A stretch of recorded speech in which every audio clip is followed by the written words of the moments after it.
Bonjour, bonsoir, bon après-midi. Tout dépend de l'heure dans laquelle vous nous suivez à ce moment. Nous vous disons merci d'être là dans l'école des serviteurs où nous apprenons sur la parole de Dieu, sur différentes vérités de la Bible. Nous continuons avec notre cours sur l'histoire de l'Église. Nous sommes dans le chapitre 5 où nous parlons sur le 7 réveil prophétique de l'Église. Le 7 réveil prophétique de l'Église. Commençons par comprendre c'est quoi d'abord un réveil et pourquoi doit-on parler du réveil dans ces cours. Dans ces cours, nous ne parlons pas seulement du réveil, mais plutôt de 7 grands réveils de l'Église au cours de son histoire. Nous savons que l'Église a eu au cours de son histoire différents réveils, mais il y en a beaucoup. Mais ici, nous allons juste présenter 7 grands réveils que l'Église a connus au cours de son histoire. Nous allons épingler et nous allons expliquer. Retenons qu'il existe plusieurs réveils, comme je l'ai dit tout à l'heure, que l'Église a connus au fil du temps. Mais ici, nous allons énumérer ceux qui ont vraiment boosté l'Église sur le plan spirituel, organisationnel et institutionnel, afin de garder la vérité de la parole de Dieu. Voilà. Parlons maintenant sur le 7 réveil prophétique de l'Église. Une définition simple par réveil, comme une action de sortir de son aveuglement et de prendre conscience de la réalité.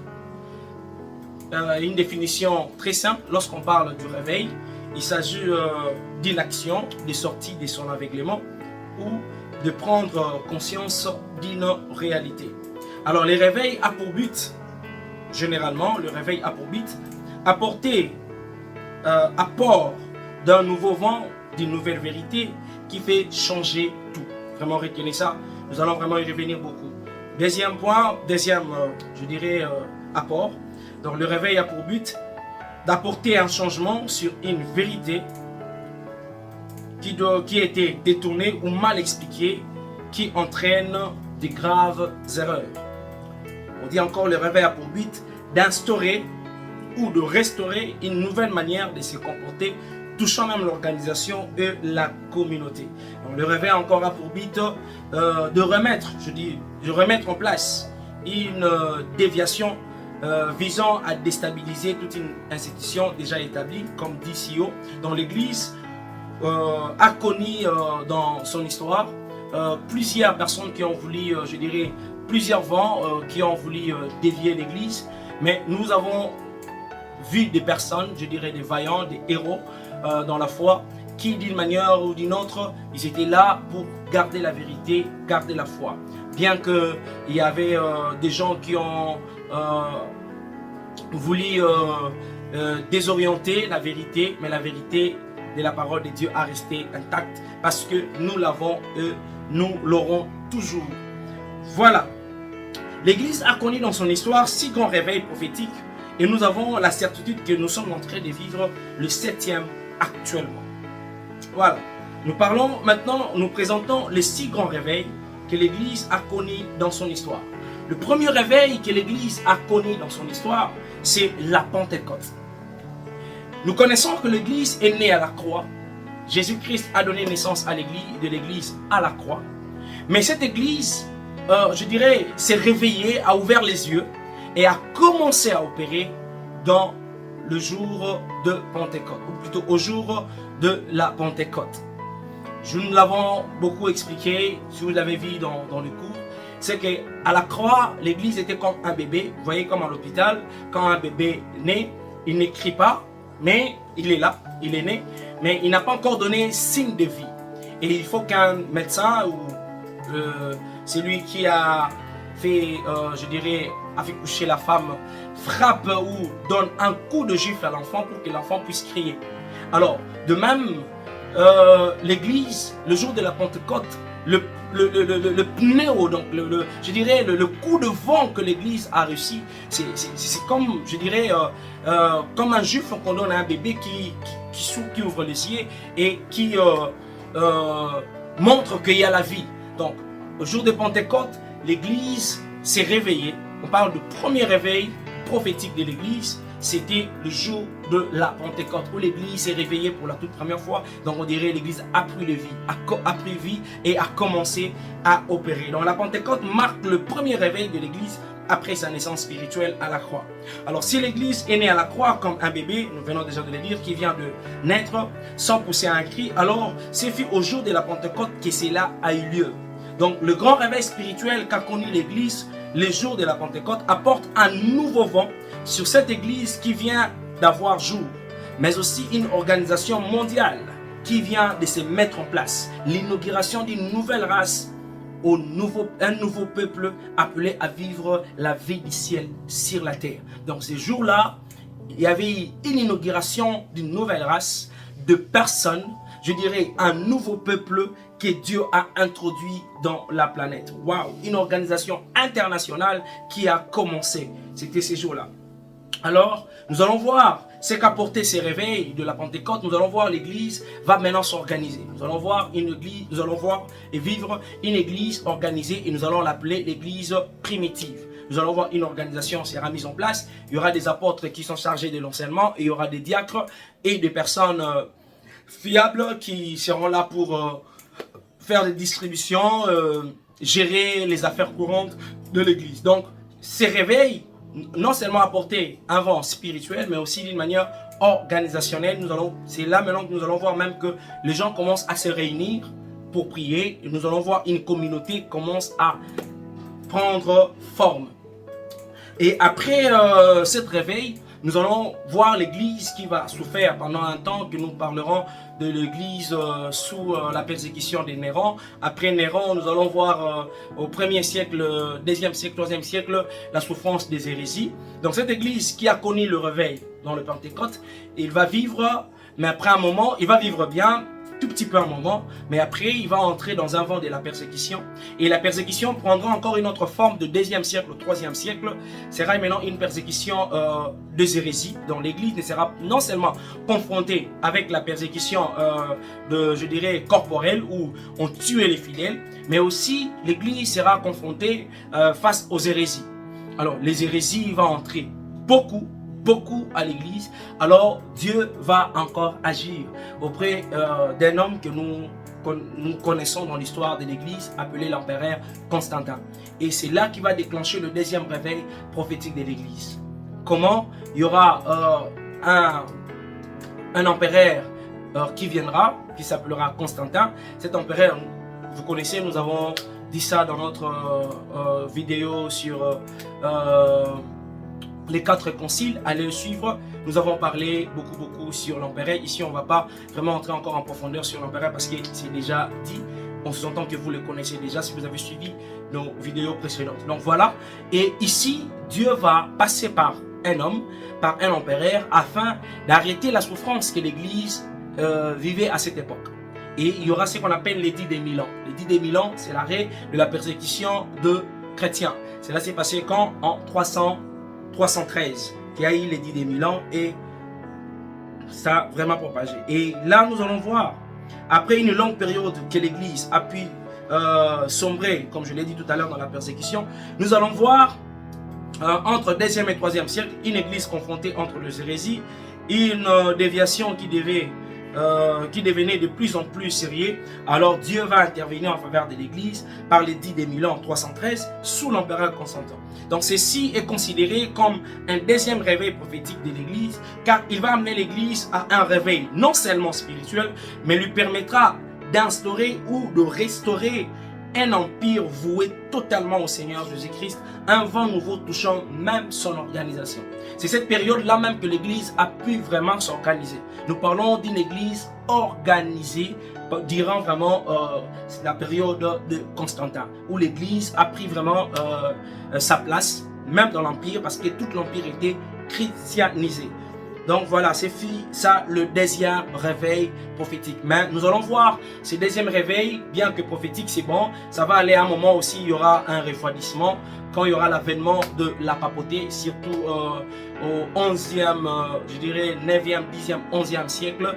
Et ça va amener l'Église à une idolâtrie sans précédent. Donc, une idolâtrie où une personne se dira être de la lignée de l'apôtre Pierre, donc l'évêque de Rome gardera cette suprématie d'être l'évêque principal, donc le père, tout le père, donc le premier évêque.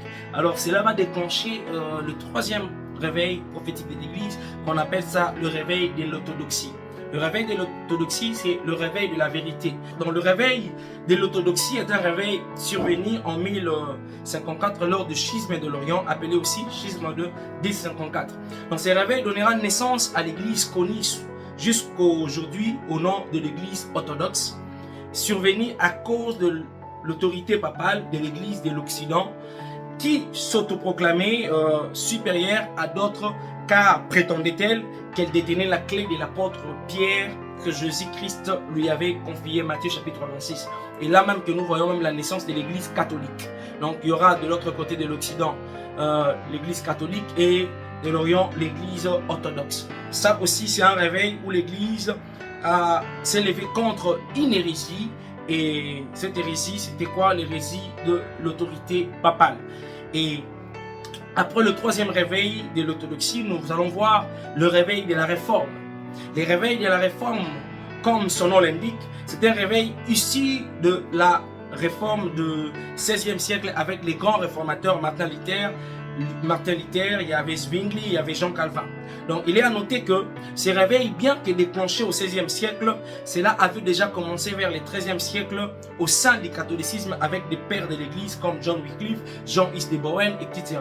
Donc ces réveils, on parle de réveil des réformateurs, ces réveils a commencé déjà vers le XIIIe siècle avec John Wycliffe, qui était contre aussi même, comme je dis, de l'autorité papale, de la prière de saint, et il disait scelle les Écritures. D'ailleurs, pour John Wycliffe, lui, son problème était que vraiment sur la Bible doit être lue par tout le monde, parce que l'Église ne voulait plus encore que le fidèle puisse avoir l'accès à la Bible. La Bible reste seulement pour les prêtres qui doivent les expliquer. Alors John Wycliffe, pour lui, les Écritures doivent être pour tous. Tout le monde doit lire la Bible.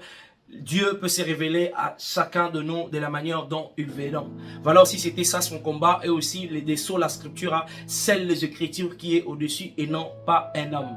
Donc voilà que la réforme, bien qu'à commencer au XIIIe siècle, mais nous allons voir, ça va se déclencher vraiment vivement vers le XVIe siècle avec des hommes que nous avons cités, Martin Luther, Jean Calvin et Zwingli en Angleterre, Jean Calvin en Genève. Donc ça va vraiment se déclencher. Et là, nous voyons un grand réveil spirituel. Et cet réveil va donner naissance à deux églises que nous appelons aujourd'hui l'église protestante. Donc, l'église va sortir du catholicisme pour commencer un nouveau vent du réveil. Et les catholiques vont appeler cette église protestante. Pourquoi protestante? Parce qu'ils ont protesté contre leur vérité qu'ils prétendaient détenir. Alors, l'église va dire... ils vont appeler cette église naissante, cette église appelée protestante, parce qu'ils ont protesté. Donc, voilà au moins le quatrième réveil, ça va survenir vers le XVIe siècle. Après cela viendront les cinquièmes réveils. Les cinquièmes réveils prophétiques de l'église, c'est les réveils baptistes. Les réveils baptistes sont déclenchés par John Smith en Amsterdam à raison de ses convictions que la Bible doit être le seul guide et que les baptêmes des croyants est ce que les Écritures demandent, ainsi la séparation de l'Église avec l'État. Il est celui qui a combattu sur le baptême des croyants par immersion et non par aspersion. Plus tard, une grande communauté naîtra appelée le baptiste jusqu'à nos jours. Donc c'est très important. Il va vraiment mettre plus l'accent sur le baptême des croyants, le baptême au nom de Jésus-Christ et non et puis la séparation de l'Église avec l'État. Ça, ce fut le cinquième réveil. Ça va aussi donner un mouvement que nous parlons de baptiste jusqu'à nos jours. Et puis, ça va déclencher plus tard le sixième réveil prophétique de l'Église. Le sixième réveil prophétique de l'Église, appelé aussi le réveil du méthodiste et du pentecôtiste. Ceci a commencé avec John Wesley vers, je dirais, au XVIIIe siècle, un prédicateur éminent qui a développé un système ou une méthode de prière et d'études pour faire grandir la foi chrétienne.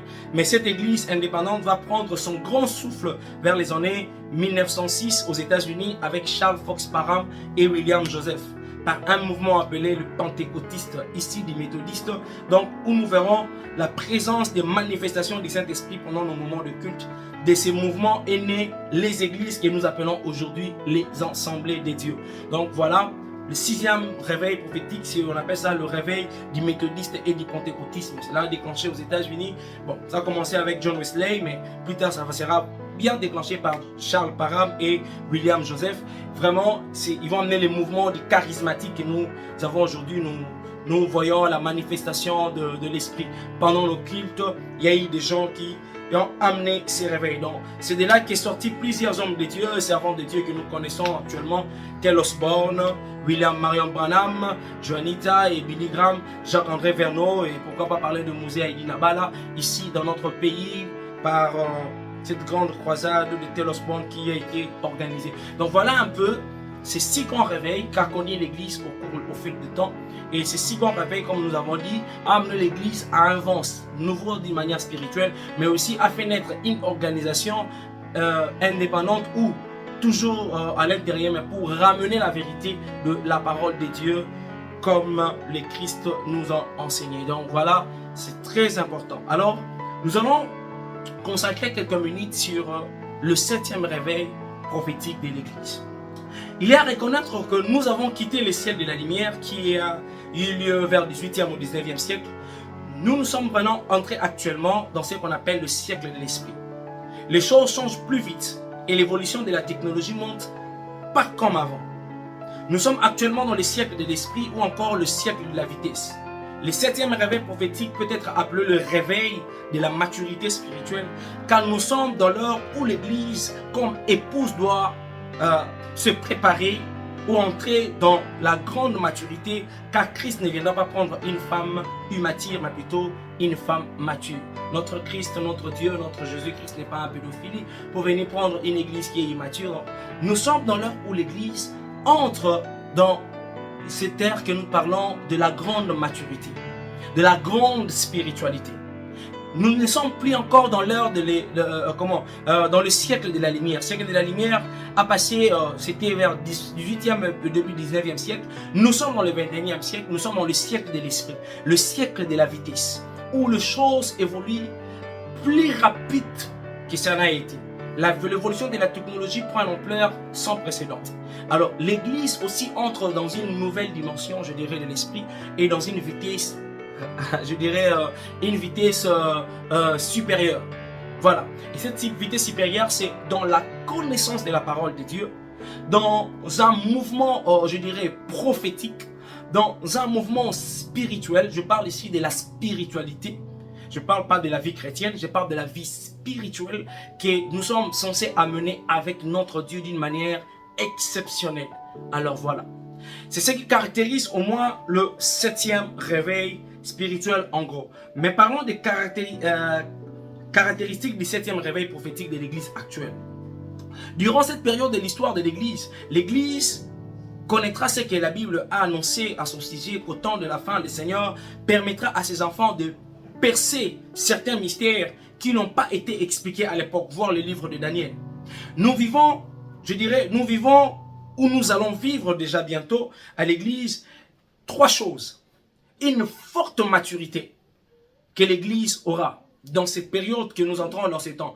Dieu merci, Dieu a suscité des grands hommes de Dieu, des prédicateurs, des pasteurs qui sont en train de lutter, je dirais, qui sont en train de faire, je dirais, ils sont des piliers, je peux le dire ainsi, ils sont des piliers, des monuments même pour ces 7e grand réveil spirituel. Je peux citer quelques-uns, je peux citer apôtre Léopold Mutombo Kalombo de notre pays ici en RDC.